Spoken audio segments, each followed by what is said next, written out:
മത്സരത്തിന്റെയും 1000 മംഗളങ്ങൾ ഹൃദയപൂർവ്വം ആശംസിച്ചു കൊള്ളട്ടെ. ഭാരതീയരായ നമ്മെ സംബന്ധിച്ചിടത്തോളം ഒത്തിരി അവതാര കഥകൾ നമ്മൾ കേട്ടിട്ടുണ്ടാകും. ഹൈന്ദവ മതത്തിൽ ഒട്ടേറെ അവതാര കഥകളുണ്ട്. പക്ഷെ ക്രൈസ്തവരെ സംബന്ധിച്ചിടത്തോളം ഒരേ ഒരു അവതാരം, അത് യേശുക്രിസ്തുവിന്റെ അവതാരമായിരുന്നു. പാപികളെ രക്ഷിക്കുവാൻ ക്രിസ്തു ദൈവജന്മമെടുത്ത് മനുഷ്യനായി ഭൂമിയിൽ അവതരിച്ചു. പാപികളെ രക്ഷിക്കാൻ ഈ ലോകത്തേക്ക് ഇറങ്ങി വന്നു.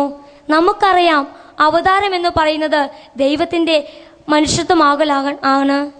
പാപികളെ രക്ഷിക്കാൻ ആ കാലഘട്ടത്തിൽ പാപികളെ രക്ഷിക്കേണ്ടത് വളരെ അത്യാവശ്യമായിരുന്നു. നമുക്കറിയാം, നമ്മുടെ എല്ലാവരുടെയും ജന്മദിനം നമ്മൾ വളരെ മനോഹരമായി ആഘോഷിക്കാറുണ്ട്. അപ്പോൾ പാപികളായ നമ്മളെ രക്ഷിക്കാൻ ഈ ലോകത്തേക്ക് ഇറങ്ങി വന്ന യേശുവിന്റെ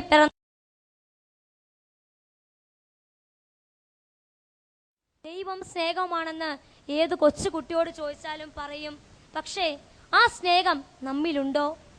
നമ്മൾ ലോകത്തിന് എന്താണ്?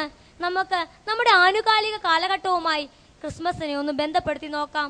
ആഘോഷം എന്ന് കേൾക്കുമ്പോൾ പലപ്പോഴും നമ്മൾ ഓർക്കുന്നത് വലതേ കയ്യിൽ മദ്യക്കുപ്പിയും ഇടത്തെ കയ്യിൽ ഇറച്ചിത്തുണ്ടുമായി നിൽക്കുന്ന ക്രിസ്ത്യാനിയായിരിക്കാം. പക്ഷെ നമ്മൾ അങ്ങനെയാകരുത്.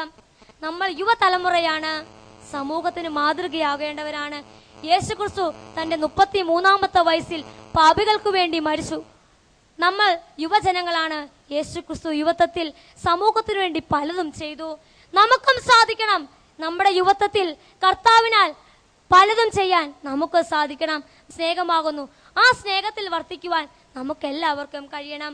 പിറക്കണം, നമ്മുടെ മനസ്സിലും ഉണ്ണി പിറക്കണം. എങ്കിൽ മാത്രമാണ് ക്രിസ്മസിനൊരു അർത്ഥമുണ്ടാവുകയുള്ളൂ. നമ്മുടെ കലാലയത്തിൽ നമുക്ക് ഒത്തിരി നന്മകൾ ചെയ്യാൻ സാധിക്കും. ഈ ക്രിസ്മസിൽ നമുക്കെല്ലാവർക്കും നല്ല ചിന്തയെടുക്കാം, നല്ല മധുരിക്കുന്നവരായി മാറാം, പ്രകാശം പരത്തുന്നവരായി മാറാം, സമൂഹത്തിൽ എല്ലാവരെയും ഒന്നായി കാണാം. ചെറിയ കാര്യം നമുക്ക് ചെയ്തുകൂടെ? നമ്മുടെ കൂടെ കാണും വളരെ വിഷമിക്കുന്നവർ, പട്ടിണി അനുഭവിക്കുന്നവർ, പഠിക്കാൻ പുസ്തകമില്ലാത്തവർ. ഇവരെയൊക്കെ സഹായിച്ചുകൊണ്ടാണ് നമ്മൾ ക്രിസ്മസിന്റെ സന്ദേശം മറ്റുള്ളവർക്ക് പകർത്തേണ്ടത്.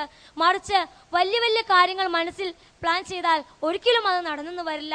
കാരണം നമ്മൾ ചെറിയ സമൂഹമാണ്. കൊച്ചു കൊച്ചു ആശയങ്ങൾ വലിയ ലക്ഷ്യത്തിലെത്തുമ്പോൾ അതിന് കനകത്തിളക്കമാണുള്ളത്. ഉണ്ണിയെ നമുക്ക് എല്ലാവർക്കും ഹൃദയത്തിൽ സ്വീകരിക്കാം. ഒരു നല്ല ക്രിസ്മസ് ആഘോഷിക്കാം. എല്ലാവർക്കും ഏറ്റവും സ്നേഹത്തോടു കൂടി ചരിത്ര കുടുംബത്തിന്റെ ക്രിസ്മസിന്റെയും വരാനിരിക്കുന്ന പുതുവത്സരത്തിന്റെയും ആശംസകൾ നേർന്നുകൊണ്ട് നിർത്തട്ടെ. നന്ദി, നമസ്കാരം.